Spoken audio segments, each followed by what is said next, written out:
Quiet on the set.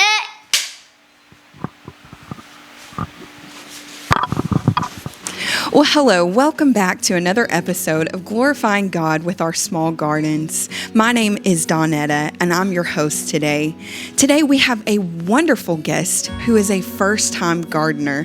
She is all the way from North Texas, and she is a wonderful, sweet lady. Frances, would you like to tell us about your garden?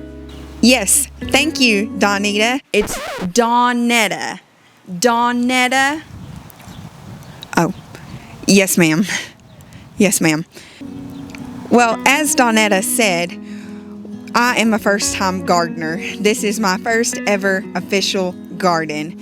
And today, I'm going to be giving you a small update on my first garden ever. So I hope you will enjoy today's little garden tour as we tour my little garden.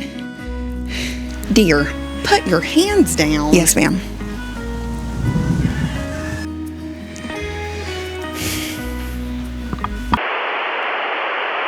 Hey y'all, all jokes aside, I wanted to share a little bit of a garden update, mainly because on my first video of when I started the garden, I had a lot of comments saying, I'm a first-time gardener myself. This is my first journey. I'm here with you. I'm rooting you on. I hope our gardens are successful. And so I wanted to share a little bit of the progress, mainly because for me personally, I like to watch the progress. I like to know what I'm getting myself into. I like to see where things are, how they're going to, start, middle, end. Like, I want to know all the ins and outs of something. And so I wanted to share the progress of my garden. I want to note also, my garden is not huge. I am just barely understanding how to put seeds in the ground, what seeds to go in the ground and all of that. And so when it came to spacing and whatnot, I was pretty unsure of all of the things, because I would read one thing and it would say this, and I would read another thing and it would say this, and then I had people saying, make sure you space this, there's just so many things, so many avenues, so many ways you could do gardening, I believe. And I was just really unsure. So there's a lot of space in my garden, but I wanted to share even the small progress. And I wanted to give glory and honor to God for just giving me this space and the opportunity to grow something. This has been already, I don't know if you can even comprehend or understand how excited I really am, because like I said before, I had started a balcony garden when we lived at our apartment, but when I tell y'all, it was mute. It was bad. It was just not good. I didn't know what I was doing. I did have a little bit of growth. But I never got to actually uproot anything. I never got to keep anything. It all died before it even succeeded, right?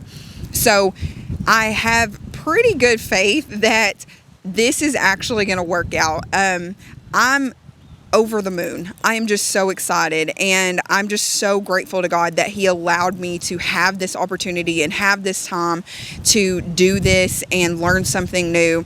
And I wanted to share this also because I want to encourage y'all. If you are insecure about starting a garden, if you do not think that you have a green thumb and I kill everything, it dies, trust me, I've bought the bumper sticker, had it, done it, I've killed everything that I've ever had. But something this year, all God, just clicked, and it just started to kind of make sense, and I was doing more research and everything, and I think this is all a learning process. I think even you could watch a million different videos, right? And so here's my encouragement. You could watch a million different things. You could research, which isn't bad. I'm not saying don't research, because Lord knows I didn't research before and I ended up, where I was at.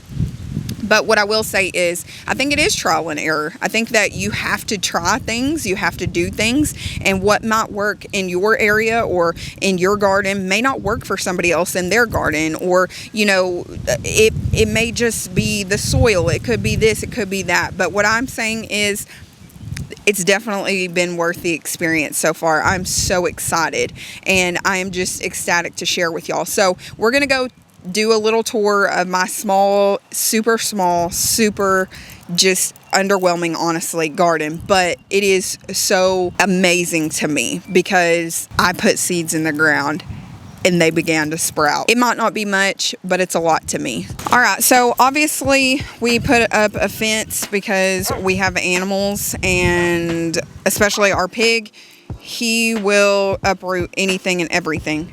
Beginning over here to actually my left, we have right here, we have my cucumber plants, and I have some spinach planted over here and some lettuce.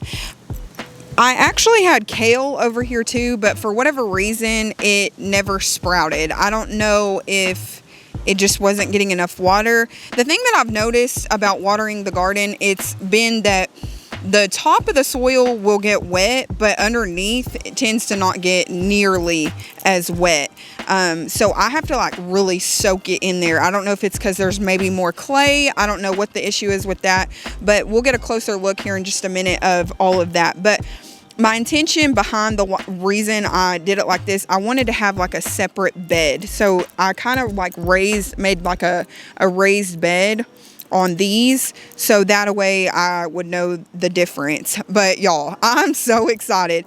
I know that right now spinach and lettuce it's not in season, right? But this big old tree back here, it provides a lot of shade, and so it's keeping it going pretty well. I do have some differentiation in the size. I'm not sure why, and obviously I do have a little bit of a pest problem, but that's neither here nor there.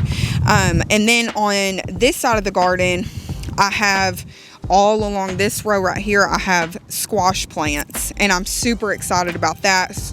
We love fried squash. And I also have, I didn't show it, but I ended up planting some okra right here, and it hasn't sprouted yet, but that was way later. I didn't plant it at the same time that I planted everything else. There's a couple of things in here that I actually planted at a later date. Also, as you can see here, we have a lot of weed problem. So I did come in here. I didn't completely do it. I planned on completely taking all the weeds out before everybody was going to see this, but I didn't. So you get what you get, and you don't throw a fit. We also have here some potatoes, or taters if you're in the South. We have a whole row of taters, and man, oh man, am I ecstatic about that, because we love fried taters around here. All right, if you'll follow me back here, and also right here, let me just say this is all gonna have something. I actually planted some more potatoes here, and then some more squash as well, but like I said, it was at a later time, so we haven't quite sprouted that yet.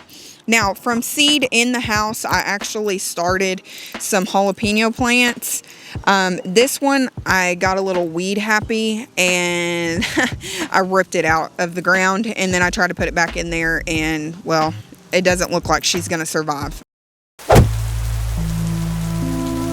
We have jalapenos here.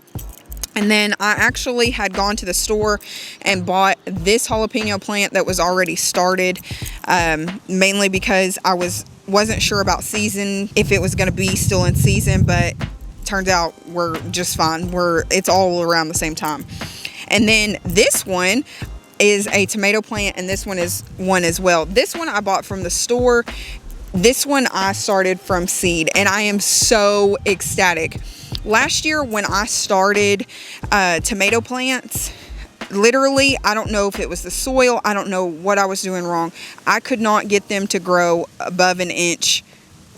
They just wouldn't grow. They were stunted in growth. I couldn't get them to grow. Never even got it to go past that much. So to have it this big is wild to me. I am so excited.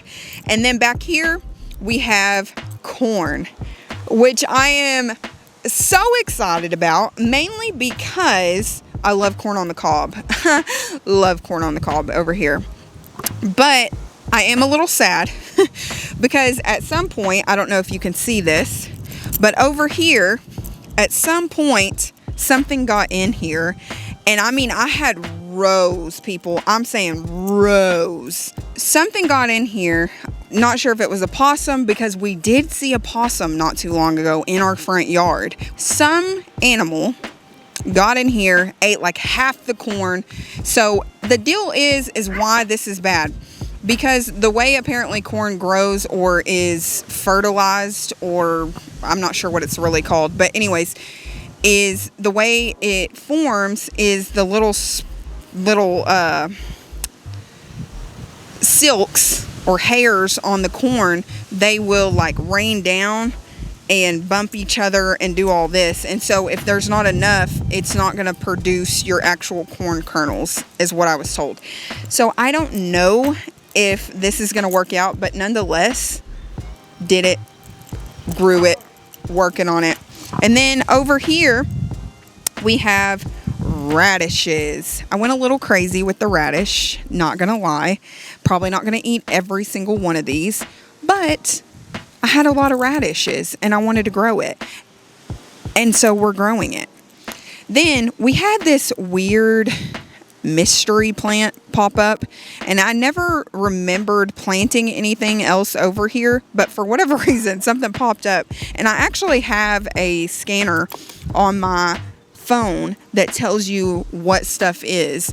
Well, here's the thing. It scanned it and it kept saying it was okra, and I would not believe it. I was like, no. I never planted okra. This is a surprise plant. Nonetheless, I was like, we're gonna leave it and see what it turns out to be. Well, it turns out it is okra, because the reason I didn't think it was because the two leaves that started out didn't look like okra leaves, or like when I researched them, they didn't look like okra leaves. And so I was just like, it's not okra, it's not okra.